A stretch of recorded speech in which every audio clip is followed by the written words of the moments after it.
They figured it was just another sleepy roadside diner nestled along a stretch of Highway 43, the kind of place forgotten by time and only visited by weary drivers needing gas or a cup of something hot. The two men on motorcycles rolled in like they owned the place, unaware that tucked into the corner of that quiet little joint was a man whose story they couldn't begin to imagine. They saw a grizzled loner nursing a mug of black coffee, his faded jacket giving no clues to who he really was, and thought he'd be easy to ignore. What the Red Vultures Motorcycle Club didn't know was that Daniel Rourke was no ordinary man. Once a member of an elite recon team with a specialty in dismantling narcotics rings from South America to Eastern Europe, Daniel had spent 2 decades fighting ghosts in jungles and alleyways. He had the kind of mind built for war and the patience of someone who'd watched more than a few empires fall. Daniel hadn't meant to stay in Riverbend, but the town had a way of growing on a person. The small community, the kind smiles from strangers, the honest coffee served without pretense. It had become a kind of quiet sanctuary. He'd chosen the Crosspoint Diner as his daily haunt because it reminded him of simpler times. On the night the vultures rolled in, Daniel was tracing his fingers along the edge of an old paper map, his third refill steaming at his elbow, his seat perfectly chosen so he could see both entrances and keep his back to the wall. Sarah Miles, who poured coffee with a kind heart and a steel resolve, topped off his mug like she always did, the corners of her lips lifting in a soft smile. "You sure you don't want something to eat, Daniel?" she asked, that familiar warmth in her voice. "Maybe in a bit," he replied. "Your coffee's doing the trick just fine." But the calm was disrupted before either of them could say more. The growl of 2 custom bikes shattered the evening stillness, loud enough to send a shiver through the window glass. Daniel didn't even look up. Through the reflection in the chrome napkin holder, he studied the newcomers, leather vests, mean eyes, the unmistakable insignia of the Red Vultures stitched across their backs. One was tall and broad-shouldered, a peppered beard hiding most of his expression. The other was wiry, with a long scar that traced his jawline like lightning. The tall one had a patch that read Grit. His partner's read Nails. Sarah's hand faltered as she set down the pot. "Those are the ones Mara told me about," she whispered. "They've been hitting every diner from here to Oak Ridge." Daniel gave a slow nod. "Just keep doing what you're doing." The bell above the door jingled as they stepped inside. Their boots were heavy on the tile floor, their presence thick with intent. The room quieted as eyes turned discreetly toward them. Grit led the way, his tone cocky, eyes scanning every soul like he owned them. "Nice little place you got here," he said, his voice carrying too much amusement.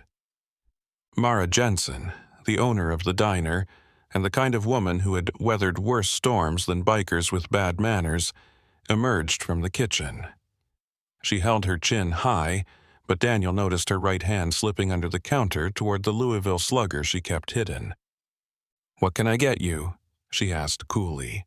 Nails leaned in close enough to make her uncomfortable. "How about everything in the till to start?" At the booths, a pair of truckers shifted uneasily. A mother pulled her son closer. No one said a word, but the tension thickened like fog rolling in from the bay. "Easy," Grit muttered, resting a hand on Nail's shoulder. "We're just here to talk business." Mara's gaze didn't waver. "This is a family joint. We don't need any trouble." "Everyone needs protection," Grit replied. "Otherwise, sometimes things go sideways. Lights flicker, deliveries run late, folks get hurt." Daniel folded his map quietly, the sound crisp in the silence. Then, without looking up, he spoke. "The lady said she's not interested." It was just a sentence, but it stopped everything. Grit turned, surprise flickering across his face. "Who the hell are you supposed to be?" Daniel finally raised his eyes, calm as a mountain. "Just a guy enjoying his coffee, but I know your type. Red vultures, right? Trying to claim turf. I've seen your patch in 5 states, same tactics. Start with fear, then move in your dealers and turn the place into a pipeline." Grit's grin faltered. "You got a real sharp tongue for someone without backup." Daniel took another sip. "I've seen bigger snakes than you try this routine. It never ends well." Nails stepped forward, hand drifting toward his belt, but Daniel didn't move. His words, slow and deliberate, filled the space like a closing door. "You can walk out now, or you can stay and find out how bad a mistake you're making." Silence settled like snowfall. The confidence they'd swaggered in with began to crack. Something in Daniel's voice, the absolute certainty, made them second guess. Grit hesitated, then jerked his head. "Let's go. We'll come back when this place isn't full of Boy Scouts." They left, but not before Grit pointed 2 fingers at his eyes, and then at Daniel. A promise. Once the sound of motorcycles faded into the night, the tension broke. The family at the corner booth relaxed. Mara straightened slowly, shoulders tight. "Thanks," one of the truckers muttered. Daniel just nodded. "You might want to call the sheriff. Let him know you've got vultures sniffing around." "You think they'll be back?" Sarah asked as she refilled his mug with a hand that trembled slightly. Daniel nodded. "With more of them. But we'll be ready." Outside, the wind began to pick up, carrying with it the promise of a trouble. Daniel stayed long after closing, his phone out now, calling names from memory, old friends who had fought in the same dirt and shadows he had, men and women who understood what it meant when a line was drawn and someone had to hold it. By the time the Red Vultures returned, they wouldn't find a scared community hoping the storm passed them by. They'd find something they hadn't expected. Resistance. The morning came gray and cold, with a kind of weight in the air that settled on the shoulders of those who'd seen enough of life to recognize it for what it was. Daniel Rourke sat in his usual seat, eyes scanning the parking lot through the diner's front window while Sarah poured coffee behind the counter. The Crosspoint Diner was busier than usual. Not by accident, but by careful invitation. Every face that came through that door had been chosen. There was Big Nate Harlow, who'd once jumped out of planes into war zones for the Army before trading parachutes for a Peterbilt. Across from him sat Maya Doc Shepard, a Navy medic turned long-haul hauler, with a scar across her temple and a permanent squint like she was always sizing things up.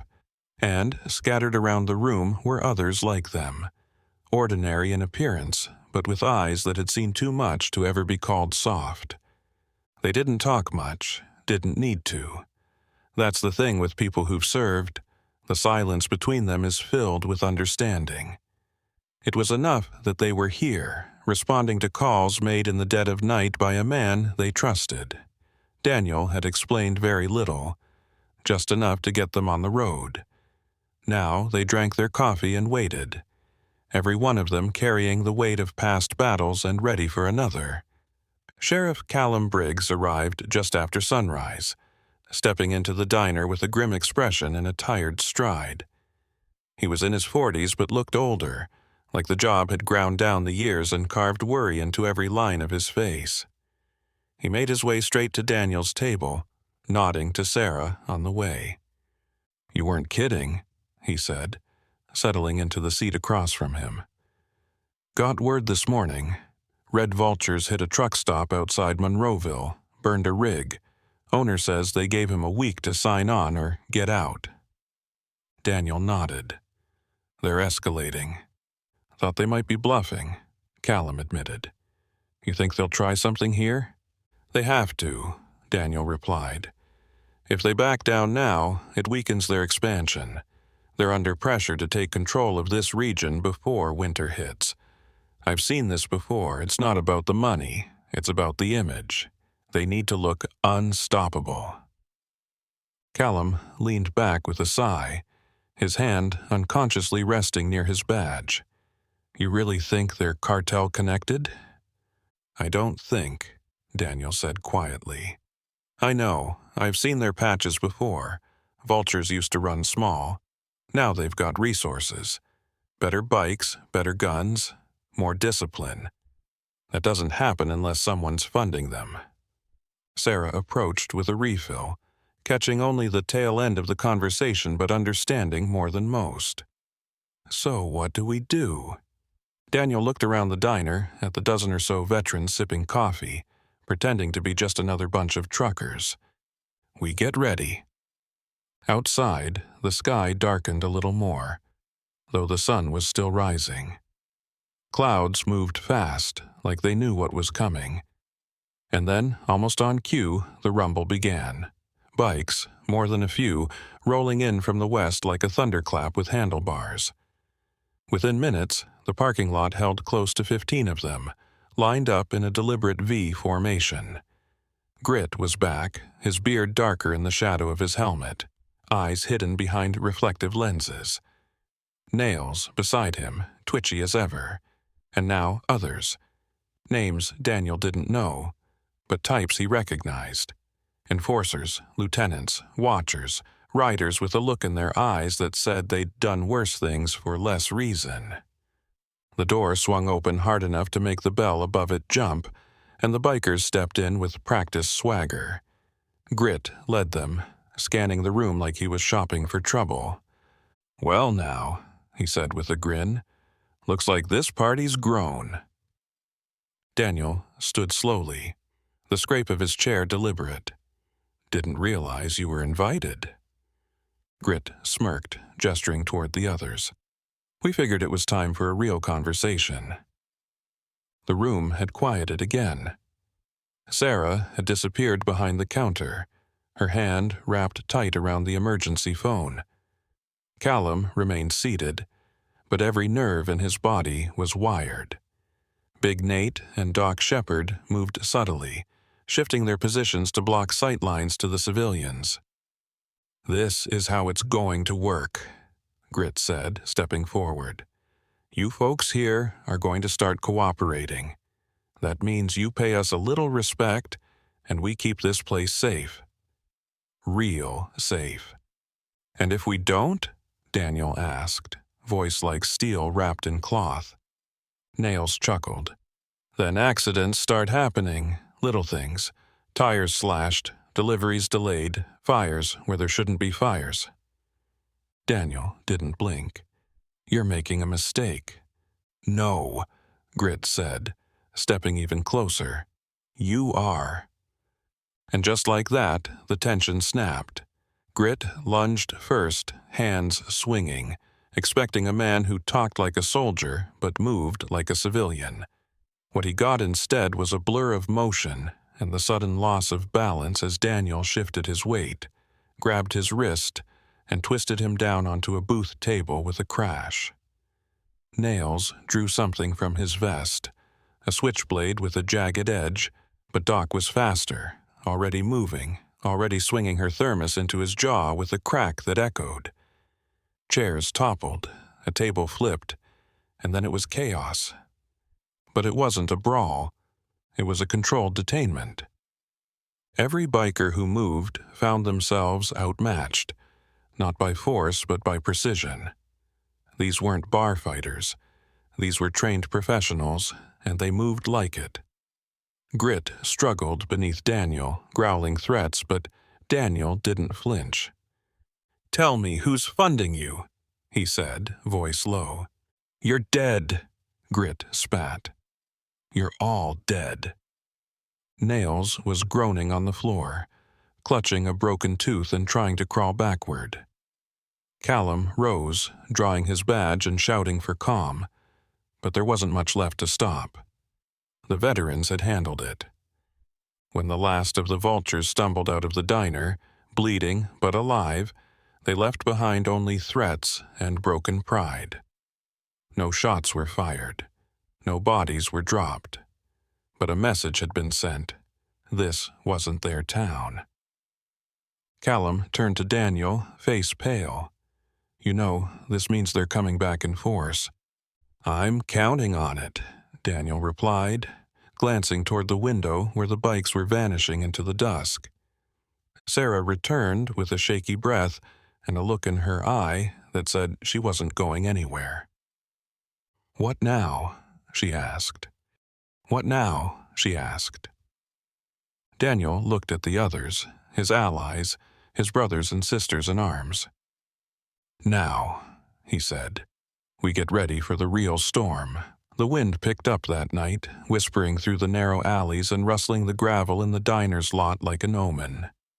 Inside the crosspoint, the lights stayed on well past closing, shadows dancing along the booths as Daniel Rourke paced slowly in front of the big chalkboard map they'd mounted to the wall. Lines were drawn across the back roads and interstate arteries, pinpoints of colored tape marking where trouble had already surfaced. Around the tables sat a quiet army of those who had never quite let go of the battlefield, their discipline intact even if their uniforms were long gone. Maya Doc Shepard sat with her sleeves rolled up, cataloging medical supplies and routes to the nearest trauma centers, while Big Nate and a former Coast Guard specialist named Ray Owens argued in hushed tones about vehicle placement and fallback points. Outside, Carl Bentley, mechanic, volunteer firefighter, and the kind of guy who could rig a motion detector from a coffee pot, was installing the last of the reinforced halogen floodlights around the building's perimeter. Sarah and Mara were helping him, moving like they had something to prove. No one had told them to stay. They just had. The sheriff returned around midnight, dust on his boots and exhaustion in his bones. Callum Briggs dropped into a chair across from Daniel, rubbing at his eyes before sliding over a manila envelope thick with surveillance photos and statements. "They were seen in Hollow Creek an hour ago," he muttered. "Red vultures. At least 20 bikes. Couple black SUVs, too. Same ones from the earlier intel. They're spreading out, making passes, asking questions about this place, trying to figure out who's really behind the resistance." Daniel flipped through the photos, stopping at one. "That's him, middle vehicle. You see his face?" "Yeah," Callum said, voice low. "That's what I wanted to talk to you about." Because the man in the photo wasn't wearing leather. He wasn't covered in ink. No scars, no patch, just a tailored gray suit, dark sunglasses, and a cold, surgical calm. Daniel stared at the face, memory clicking into place like a safety disengaging. "Gabriel Lucero," he said finally, the name landing like a blade on a table. "He's not vultures. He's cartel. Senior operations liaison for a group based out of Durango. He doesn't move unless something big is on the line." "You know him personally?" the sheriff asked. "Not personally," Daniel murmured. "But I've seen the wreckage he leaves behind. He ran operations in the Yucatan for 3 years before they rotated him north. If he's here, then this isn't about one town. This is about supply routes, territory. They're looking to plant a flag." Murmurs rippled around the room. Even the veterans stiffened at the name. Lucero wasn't a brawler. He wasn't the type to scream or make empty threats. He was the kind of man who made things disappear. Whole towns sometimes. "We still have time," Daniel said, tapping the map. "They're still watching. They want to know how strong we are before they commit, which means we need to show them exactly what they want to see." "And what's that?" Callum asked, though part of him already knew the answer. "Vulnerability," Daniel said. "Disorganization, fear." Doc lifted her head. "You want them to think we're falling apart?" "No," Daniel replied. "I want them to think we're already broken." So the next day, they staged the unraveling. Deliveries were delayed, some on purpose, others not. thanks to the vultures intercepting certain routes and turning truckers around with veiled threats and broken taillights. A local fuel contractor was pressured into backing out of his contract with the diner, citing maintenance issues. Someone filed an anonymous health complaint. A city official showed up with a clipboard and nervous eyes, muttering about permits and citations and obscure regulations that no one had enforced in years. But Daniel watched all of it like a man watching pieces fall into place on a board game he'd already played out in his head. Across town, subtle sabotage began. Tires slashed, phones tapped, threatening notes slid under doors. Photos taken from far too close. Sarah's aunt, who ran a flower shop a few miles away, got a call that her greenhouse had been vandalized. Carl Bentley's garage was inspected by men who clearly didn't care about automotive safety. Still, no one broke formation. Everyone stuck to the plan. Let them believe the campaign was working. Let them get comfortable. And the vultures did get comfortable. Grit returned the next night, this time with almost 30 riders, more confident than ever. They didn't come inside. They didn't have to. They circled the lot for nearly an hour, engines growling like hungry dogs, exhaust smoke hanging low as if the air itself had turned thick with threat. Daniel watched from the darkened booth in the back corner, eyes cold and calculating. They hadn't attacked. Not yet. Which meant Lucero hadn't given the green light.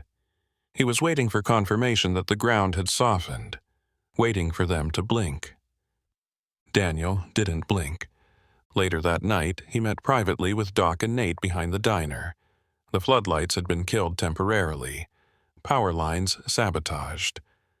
Only moonlight lit the gravel, and even that seemed hesitant.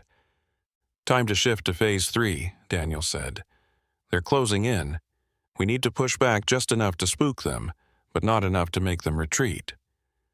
"So, we bait them," Doc said. Nate cracked his knuckles. Finally. They set up the incident 2 days later at the old field depot north of town. A fake shipment, unmarked, left in a trailer rig with its doors ajar. Word got out, just loud enough for the Vulture's scouts to pick it up. They came for it. 4 bikers, 2 in a van, and were promptly greeted by an ambush that wasn't violent but effective.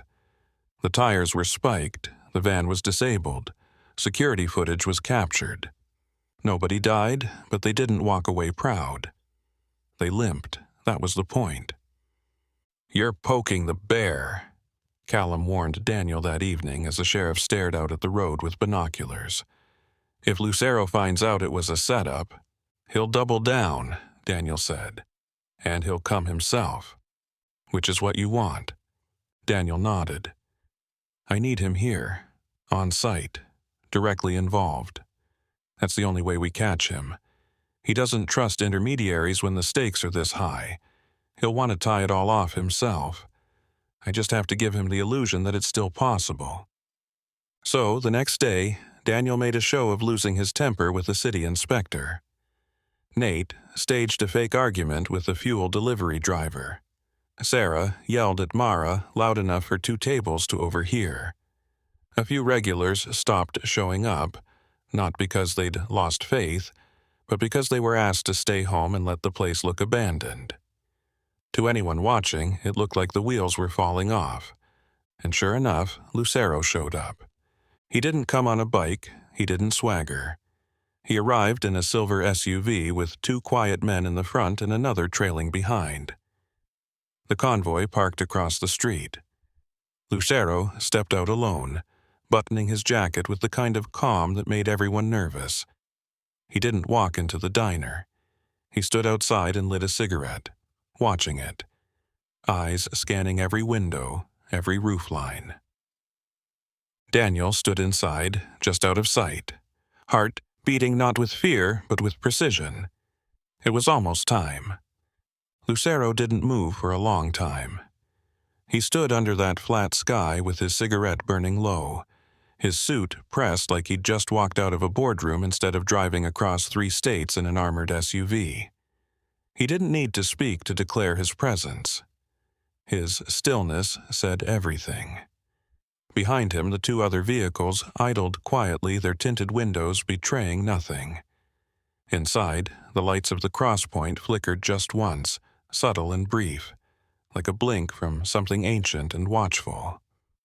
Daniel Rourke stood in the shadows near the jukebox, not looking directly at the cartel man, but tracking every motion through the reflection in the glass. Around him, the room was hushed, the air heavy with the kind of tension that lives just under the surface before a storm. Big Nate leaned against the back wall, arms crossed, posture loose but coiled. Maya, Doc Shepard, sat pretending to read a paperback, but her eyes were locked on the front door. Sarah Miles worked the counter with hands steady as steel, not because she wasn't scared, but because she was. It was nearly 5 full minutes before Lucero moved. When he did, it was with that same eerie calm, crushing out the last of his cigarette beneath a perfect black shoe and crossing the street like a man walking into a courtroom he already owned. The bell over the door rang with false cheer. No one greeted him. He didn't wait to be acknowledged. He stopped just inside the doorway, letting the silence stretch. And then, with the faintest of smiles, he walked to the counter and sat down. "Black coffee," he said. His voice was soft, musical even, the kind of voice that could probably talk a person into anything. Sarah poured without a word, setting the mug down in front of him without flinching. He didn't sip, he didn't blink. He just stared straight ahead, letting the steam rise between them. "You're Daniel Rourke," he said, still not looking anywhere in particular. Daniel stepped forward, slow and measured, pulling the chair out across from him and sitting down like it was any other Tuesday, and this was any other stranger. The diner was still. Even the air seemed to still itself around that table. "You've been busy," Lucero said, finally turning his gaze fully toward him. "Getting in the way of business. Staging little scenes. Turning men into martyrs." "You've been sloppy," Daniel replied, his tone like gravel underfoot. "Sending amateurs to do a professional's work. Thinking fear would be enough." Lucero's smile didn't waver. "Fear is never enough, but it's a fine introduction." "You miscalculated," Daniel said. "That's what they always say," Lucero answered, chuckling lightly. "Until they disappear." There was a long silence after that, the kind that settled deep in the bones. Outside, the sun dipped behind a bank of clouds, casting the whole street in a dull gray that felt permanent. "You came here to offer me something," Daniel said. Lucero nodded once. "I prefer resolution, efficient, quiet, mutual benefit. Walk away, let this place go. It's just a diner, just a town. Take whatever pride you've collected and be done with it." "And if I don't?" Daniel asked. Lucero smiled again, but there was nothing warm in it. "Then you'll see how far I'm willing to go." Daniel leaned forward slightly, elbows on the table, voice low and calm. "I've already seen it, and I've outlived worse." Lucero took a sip of his coffee, then stood. "You have 24 hours." He didn't look back as he left. The bell rang again. The SUVs pulled away slow and quiet. No fanfare, no threats screamed across the parking lot. But everyone in the diner knew what that really was. That wasn't a warning. That was a countdown. After he was gone, the room exhaled. Daniel stayed seated, watching the spot where Lucero had sat like it might offer some answer. Doc walked over slowly and laid a small envelope on the table. He left that on the seat. Daniel opened it. Inside were 5 photographs, one for each of the key players in his little resistance. Sarah's aunt outside her flower shop. Nate's rig parked behind his house. Doc's sister picking up her daughter from school. Carl Bentley's wife locking up the garage. And one final photo, Daniel himself, taken from above, walking home through a back alley 3 nights earlier. The message was clear. We know you, and we are closer than you think. He's ready to go nuclear, Doc said. You still want him to come? Daniel nodded, eyes hard. Yes. I want him here. I want him arrogant and overcommitted. We've spent weeks letting them believe they're wearing us down. Now it's time to flip the board. By nightfall, the plan was in motion. Quiet calls went out through burner phones to contacts in state and federal agencies, friends Daniel still had from the bad old days when he was operating in shadows. Surveillance gear was rechecked. Drones were launched from nearby rooftops. The basement of the diner, which had once stored dusty boxes of expired coffee filters and unused holiday decorations, had become a communications hub with laptops and headsets and encrypted feeds. Every corner of the cross point was rigged with eyes and ears.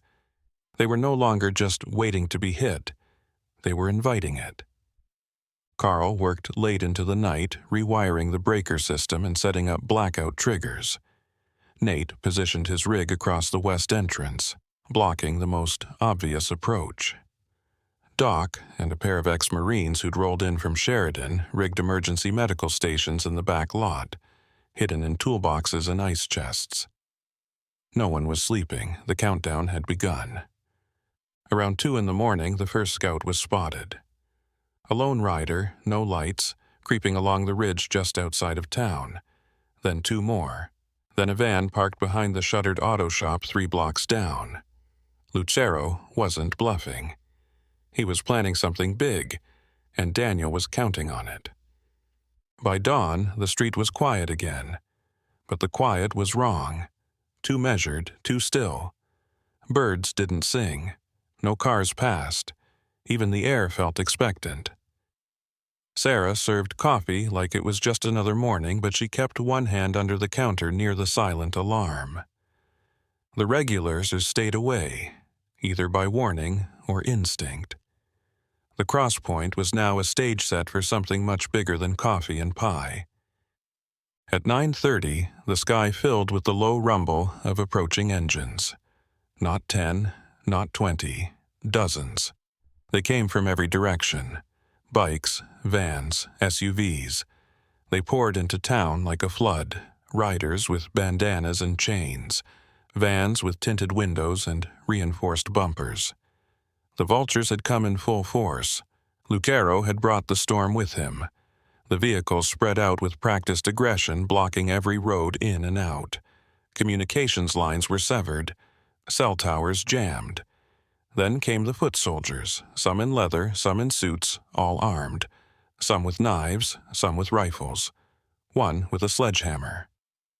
Lucero himself stepped out of the lead vehicle, flanked by 4 men who didn't speak, didn't blink, and didn't appear to breathe. He looked up at the diner like it was a monument he'd been waiting to burn. And then, without a word, he pointed. Everything happened at once. It started with the sound of shattering glass, a rock through the front window, then another, then a rain of them. The roar of motorcycle engines grew louder, surrounding the cross point like wolves around a wounded deer, but there was no panic inside, no scrambling, no screams, just the stillness before impact. Daniel Rourke stood in the center of the diner, sleeves rolled up, voice low and calm over the comms. Let them commit. That was the phrase, the core of everything. Let them believe they had already won. Let them kick the door open. Let them swing first. Outside, Lucero's men moved in a coordinated line toward the building. They weren't posturing anymore. This wasn't intimidation. This was the kill shot. One of the suited men raised a hand and gestured toward the entrance. A man with a crowbar stepped forward and yanked the door wide open, only to be met with silence. Inside, the place looked abandoned. Chairs overturned, tables knocked over, lights dimmed to a faint pulse. To the casual eye, it looked like the fight had already happened, and Daniel's little resistance had collapsed under the weight of real violence. Lucero stepped inside, smooth and confident, his coat unbuttoned, glancing left and right like a man inspecting a soon-to-be-conquered city. The men behind him fanned out quickly, scanning for survivors, finding only emptiness and the faint smell of fresh coffee lingering in the air. Then the lights went out. Total blackout. And before anyone could react, the floodlights flared outside with brutal intensity, lighting up every angle of the building's perimeter. Cameras hidden in eaves and fence posts clicked to life, streaming to every federal laptop within 20 miles. A drone buzzed overhead, and then the front doors slammed shut behind them, magnetically sealed from Carl Bentley's basement switchboard. Lucero froze, head tilting slightly, that strange little smile still tugging at the corner of his mouth. "Clever," he muttered, but it didn't sound amused. From behind the counter, Daniel emerged with a radio in one hand and a calm in his eyes that unsettled even the most hardened killers in the room. "It's over," he said, voice steady. "The footage is live. Every camera, every mic, every transmission is being logged and archived. You make a move, it's on file before your boots hit the tile." Lucero's men raised their weapons anyway, and that's when the veterans stepped out of the shadows. Big Nate from behind the coat rack, Doc Shepard through the kitchen door, Ray Owens flanking the hallway, and two more from the basement crawlspace. They didn't point guns. They didn't shout. They just stood with the kind of presence that says you're already outmaneuvered, already too late. "There are 6 exit points," Daniel continued. "All covered, all recorded. Outside, there are federal vehicles less than 2 minutes out, stationed on both highways, with probable cause thanks to the stunt you pulled in Hollow Creek and the threats to the flower shop, the school, the church, and everything else you touched." Lucero raised an eyebrow, still composed, still defiant. "You built a stage," he said. "All this, just to catch me in the act." Daniel nodded once. "No more shadows. No more whispers. People like you hide behind fear and control. But when you step into the light, when you go too far, people see you for what you really are. And when they see you, they stop being afraid." Lucero looked around. His men were holding, but barely. They weren't cartel soldiers, not really. They were loyal as long as they believed they were untouchable. But that illusion was crumbling by the second. Outside, the whir of helicopters could now be heard, low and heavy, and the whine of armored tires kicked up dust from the outer road. Federal response teams swept in like a wave.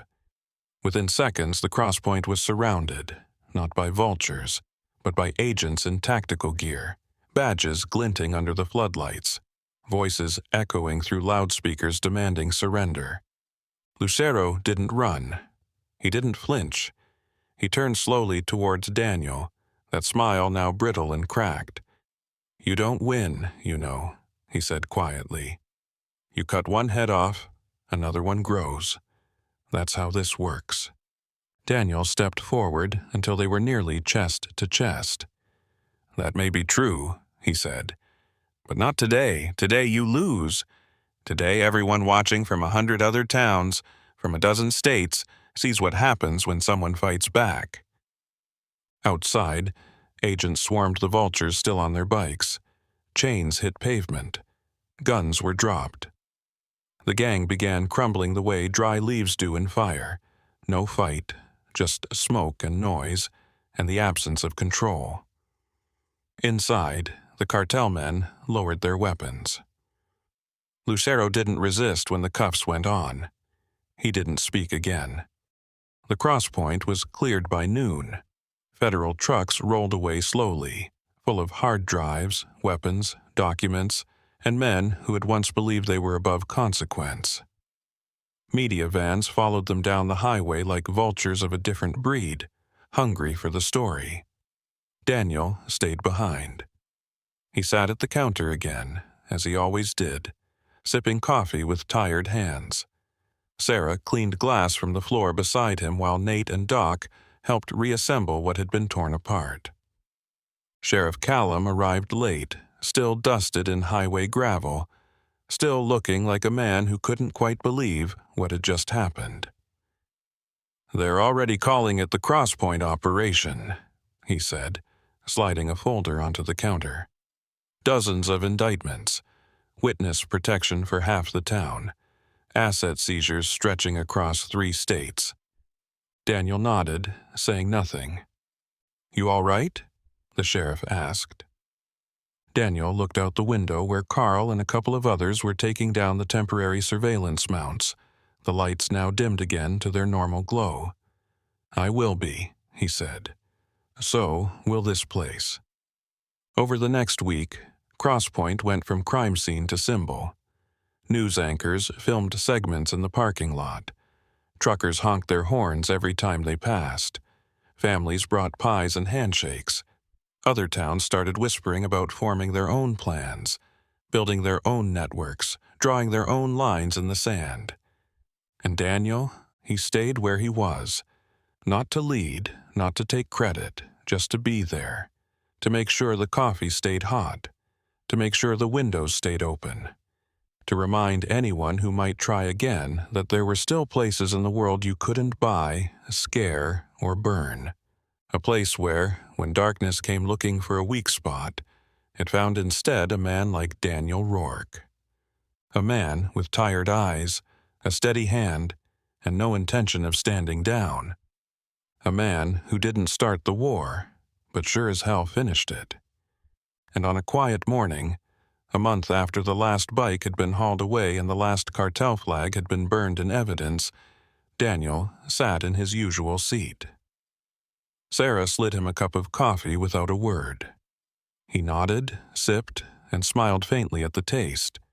It was still strong, still hot, still free, and outside the Crosspoint stood, whole, scarred, ready.